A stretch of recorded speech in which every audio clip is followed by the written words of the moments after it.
Halo anak-anak, hari ini kita akan belajar materi tentang perlawanan bangsa Indonesia.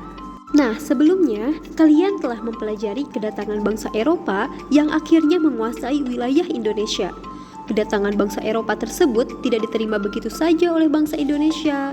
Di berbagai tempat terjadi perlawanan terhadap para penjajah. Nah, anak-anak, sebelum kita membahas materinya, don't forget to subscribe. Thank you. Yang pertama adalah perlawanan rakyat Maluku. Perlawanan rakyat Maluku antara lain berkobar di Pulau Saparua yang dipimpin oleh Thomas Betulesia atau Patimura pada tahun 1817. Saat itu, benteng Dorstad berhasil dihancurkan oleh pasukan Maluku. Residen Belanda yang bernama Van den Burg terbunuh dalam peristiwa itu. Belanda pun mendatangkan pasukan tambahan dari Ambon, namun pasukan ini juga berhasil dikalahkan. Perlawanan rakyat Saparua menjalar ke Ambon, Seram, dan pulau-pulau lainnya. Untuk memadamkan perlawanan rakyat Maluku ini, Belanda mendatangkan pasukan dari Jawa. Maluku diblokade oleh Belanda. Mereka mengerahkan pasukannya yang demikian besar. Satu persatu wilayah di pulau itu jatuh ke tangan Belanda setelah perlawanan yang dahsyat. Ratusan orang gugur dalam pertempuran dan Patimura pun akhirnya berhasil ditangkap Belanda. Berikut ialah gambaran benteng Dorstad dan pemimpin perlawanan kemudian digantikan oleh Martha Christina Tiahahu, merupakan seorang pejuang perempuan. Sayangnya, ia juga ditangkap ketika dalam perjalanan menuju tempat pengasingan di Pulau Jawa. Ia pun meninggal dunia. Akibat pemberontakan ini, pemerintah Belanda menerapkan kebijakan ketat. Rakyat Maluku, terutama rakyat Saparua, dihukum berat. Monopoli rempah-rempah pun diberlakukan kembali oleh pemerintah Belanda. Kedua adalah perlawanan rakyat Jawa. Perlawanan rakyat Jawa antara lain ketika Pangeran Diponegoro memimpin perlawanan terhadap Belanda pada tahun 1825 sampai 1830. Perlawanan ini dibantu oleh Sentot Alibasyah Prawirodirjo, Kyai Mojo, dan Pangeran Mangkubumi. Pada pertempuran awal, Pangeran Diponegoro memperoleh kemenangan. Hal ini disebabkan sebagian tentara Belanda dikerahkan untuk memadamkan perlawanan di luar Jawa. Selain itu, pasukan Pangeran Diponegoro memiliki semangat yang tinggi untuk mengusir Belanda. Untuk menghadapi pasukan Diponegoro, Belanda melakukan strategi untuk memperlemah kekuatan musuh. Mereka mengangkat kembali Sultan Sepuh Hamengkubuwono II. Ini bertujuan agar para bangsawan yang membantu Diponegoro kembali ke istana. Siasat ini gagal karena Sultan Sepuh tidak lama kemudian meninggal. Untuk mempersempit ruang gerak Diponegoro, Jenderal de Kock menciptakan strategi benteng Stelsel. Dengan cara ini, daerah Diponegoro semakin sempit. Pada tahun 1830, Pangeran Diponegoro diajak berunding oleh Jenderal de Kock di Magelang. Jenderal de Kock berjanji bahwa jika perundingan gagal, Pangeran Diponegoro bebas kembali ke markasnya. Namun, de Kock berkhianat. Pangeran Diponegoro ditangkap dan diasingkan ke Manado. Setelah itu, dipindahkan ke Makassar hingga akhir hayatnya. Ketiga ialah perlawanan rakyat Sumatera Barat atau yang kita kenal dengan perlawanan Minangkabau. Awalnya, perlawanan rakyat terhadap kekuasaan Belanda di Sumatera berkobar di Minangkabau atau Sumatera Barat. Perlawanan terhadap pemerintah Hindia Belanda tersebut dimulai dengan perang saudara antara kaum adat dan kaum Padri.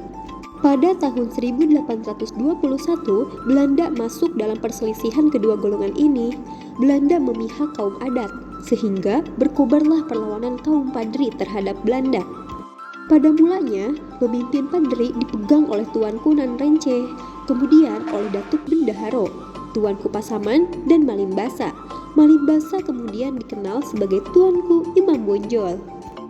Berkobarnya perang Diponegoro memaksa Belanda melakukan perdamaian dengan kaum Padri. Kedua belah pihak sepakat untuk tidak saling menyerang dan menghormati batas-batas wilayah masing-masing. Setelah perang Diponegoro berakhir, Belanda melakukan serangan. Bahkan, Belanda berhasil merebut markas kaum Padri di Bonjol. Setahun setelah itu, kaum adat bersatu dengan kaum Padri. Pada tahun 1833, mereka berhasil merebut kembali kota Bonjol. Kemudian, Belanda pun melakukan politik adu domba. Belanda mengirim Sentot Ali Basyah Prawirodirjo dan tentaranya yang telah menyerah di Jawa ke Sumatera Barat dengan tujuan berperang melawan pasukan Imam Bonjol. Namun, Sentot melakukan kontak rahasia dengan kaum Padri. Ia ditangkap lagi dan diasingkan ke Bengkulu. Pada tahun 1837, Bonjol kembali direbut Belanda dan Imam Bonjol pun ditangkap. Ia dibuang ke Ambon, kemudian ke Minahasa. Perang perlawanan rakyat terhadap Belanda diteruskan oleh Tuanku Tambusi. Namun, tidak lama kemudian perang dapat diakhiri. Nah anak-anak, inilah Tuanku Imam Bonjol. Pimpinan Padri awalnya dipegang Tuanku Nan Renceh, kemudian Datuk Bendaharo, Tuanku Pasaman, dan Malimbasa. Malimbasa kemudian dikenal sebagai Tuanku Imam Bonjol. Keempat adalah perlawanan rakyat Aceh. Aceh diserang oleh Belanda untuk pertama kali pada 5 April 1873 dengan 3.000 tentara. Serangan ini dipimpin oleh Mayor Jenderal Kohler yang tewas di pekarangan Masjid Raya. Tewasnya Kohler menyebabkan ekspedisi ini gagal. Pada bulan November tahun itu, Belanda kembali menyerang untuk kedua kalinya dengan kekuatan 13.000 orang tentara. Serangan ini dipimpin oleh Letnan Jenderal G. van Swieten dan berhasil merebut istana Sultan Aceh. Nah anak-anak, Belanda mengira bahwa Aceh telah menyerah, terutama setelah Van der Heyden menundukkan Aceh Raya. Mereka lalu membentuk pemerintahan sipil di Aceh. Namun, Laskar Aceh yang dipimpin Panglima Polim, Tengku Cikditiro, dan Teku Ibrahim terus melakukan perlawanan. Pada masa itu, muncul Teku Umar yang didampingi istrinya, Cut Nyak yang juga ikut melakukan perlawanan terhadap Belanda. Kala itu, Teku Umar berpura-pura menyerah, tetapi ia menyerang Belanda setelah diberi senjata lengkap. Berikut ialah gambar Teku Umar. Inilah Teku Umar. Saat perang, Teku Umar berpura-pura menyerah, tetapi melakukan perlawanan terhadap Belanda setelah diberi senjata lengkap. Dr. Senau Grenier dalam bukunya The Agitators, orang Aceh mengusulkan bahwa rakyat Aceh harus diadu domba antara golongan Teku atau bangsawan dan Tengku ulama, kemudian diserang habis-habisan. Tugas tersebut diserahkan kepada Kolonel J.B. van Hughes yang segera membentuk Marsos atau pasukan gerak cepat. Satu persatu para pemimpin Aceh gugur dan menyerah. Teku Umar gugur di Melaboh, Panglima Polim dan Sultan Muhammad Daud Shah menyerah. Oleh karena itu, diadakanlah perjanjian yang disebut Plakat Pendek. Berdasarkan perjanjian tersebut, Aceh mengakui kekuasaan Belanda dan patuh pada perintah-perintahnya. Aceh juga bersedia tidak berhubungan dengan negara lain. Anak-anak, selanjutnya yang kelima ialah perlawanan rakyat Sumatera Utara atau rakyat Tapanuli. Perlawanan rakyat Sumatera Utara terhadap Belanda antara lain terjadi di Tapanuli selama kurang lebih 29 tahun, dimulai tahun 1878 dan berakhir tahun 1907. Belanda berusaha memperluas wilayah kekuasaannya setelah menguasai Sumatera Timur dan Aceh. Belanda menyerang dan berhasil menguasai kota Natal, Mandailing, Angkola, serta Sipirok yang berada di bagian selatan dan timur Tapanuli. Belanda menempatkan tentaranya di Tarutung dengan dalih melindungi para penyebar agama Kristen yang tergabung dalam Rijksmuseum.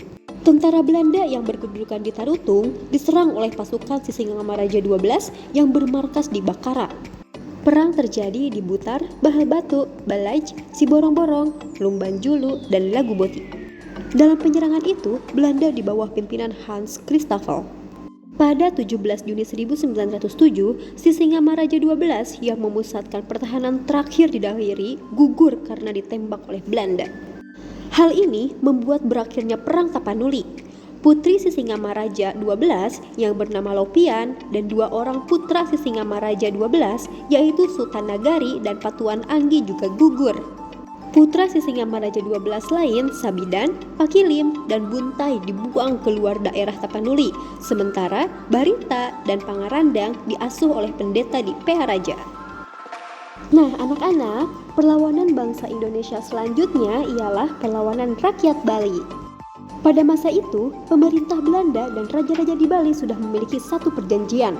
Perjanjian itu untuk membebaskan setiap kapal Belanda yang karam di perairan Bali apabila telah dibayar.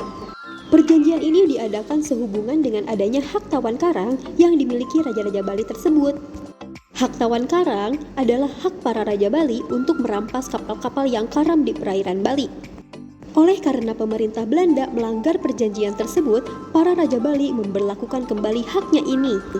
Lalu, pada tahun 1844, Raja Buleleng merampas kapal Belanda yang karam di wilayah perairannya. Tindakan Raja Buleleng ini tidak diterima oleh pemerintah Belanda. Hal ini menyebabkan ketegangan. Terjadilah perang. Nah, anak-anak, lalu Belanda menyerang Buleleng dan berhasil merebut istana Buleleng. Raja Buleleng kemudian menyingkir ke Jagaraga. Kemudian diadakanlah perjanjian antara Belanda dan Buleleng, tetapi gagal. Belanda kemudian menyerang Jagaraga, tetapi serangan ini dapat dipukul mundur. Pada tahun 1849, Belanda melancarkan serangan besar-besaran terhadap kerajaan-kerajaan di Bali. Pasukan Belanda ini dipimpin oleh Jenderal Mahels. Selanjutnya, Jagaraga pun dapat direbut. Setelah berhasil merebut Jagaraga, Belanda juga merebut Kelungkung, Karangasem, dan Gianyar. Nah, anak-anak, setelah perlawanan rakyat Bali, selanjutnya ialah perlawanan rakyat Sulawesi Selatan. Ketika Gubernur Jenderal Van der Capellen ingin memperbarui perjanjian Bongaya, kerajaan-kerajaan di Sulawesi, terutama Kerajaan Bone, menentang keras usaha tersebut. Hal ini membuat Belanda harus mengirimkan ekspedisi militer untuk menaklukkan daerah Sulawesi Selatan. Siasat ini akan menempatkan kekuatan pasukan di berbagai tempat yang dianggap bahaya dan bekerja sama dengan kerajaan-kerajaan kecil di sekitarnya. Pada tahun 1824, Kerajaan Sopeng dan Kerajaan Tanete mempersiapkan pasukan sebanyak kurang lebih 4.000 orang untuk menghadapi Belanda. Serangan Belanda melalui Parepare mendapat perlawanan hebat sehingga Belanda mengalami kekalahan. Namun, pasukan gabungan Belanda di bawah pimpinan De Sturz dapat mematahkan perlawanan Kerajaan Sopeng dan Tanete. Perlawanan selanjutnya tetap dilakukan Kerajaan Bone di bawah pimpinan Sultan Bone, Raja Putri. Pasukan Kerajaan Bone menyerang pos-pos Belanda di Pajangkene dan Labakang. Kapten Leclerc, komandan pasukan Belanda di Maros, menyerang Bone dan mendapat perlawanan yang seimbang. Wilayah Kerajaan Bone yang luas, meliputi hampir semenanjung Sulawesi Selatan, membuat Gubernur Jenderal Belanda merencanakan serangan besar-besaran. Tahun 1825, akhirnya Kerajaan Bone dapat ditaklukkan. Penaklukan Belanda atas Kerajaan Bone mempermudah usaha Belanda untuk menguasai kerajaan-kerajaan lain di Sulawesi. Nah, anak-anak, perlawanan bangsa Indonesia yang terakhir ialah perlawanan rakyat Kalimantan Selatan atau Perang Banjar.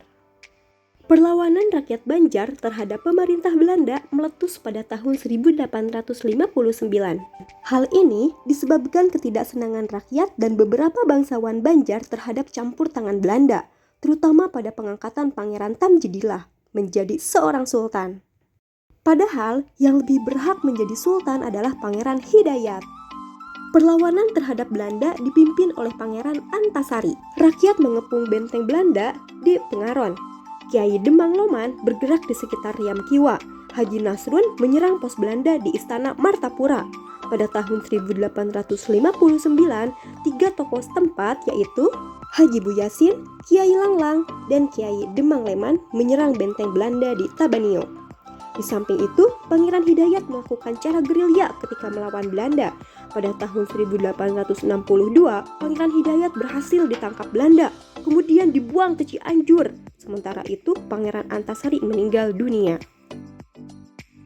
Perlawanan dilanjutkan oleh Gusti Mas Said, Pangeran Mas Natawijaya, Tumenggung Surapati, Tumenggung Naro, Penghulu Rashid, Gusti Matseman, dan Pangeran Perbatasari. Siasat yang digunakan dalam perlawanan adalah perang gerilya. Perlawanannya pun menyebar ke berbagai wilayah. Hal ini menimbulkan kesulitan Belanda dalam mengatasi perlawanan tersebut. Nah, anak-anak, Perang Banjar merupakan materi terakhir dalam perlawanan bangsa Indonesia. Semoga materi hari ini bermanfaat. Thank you. Don't forget to subscribe.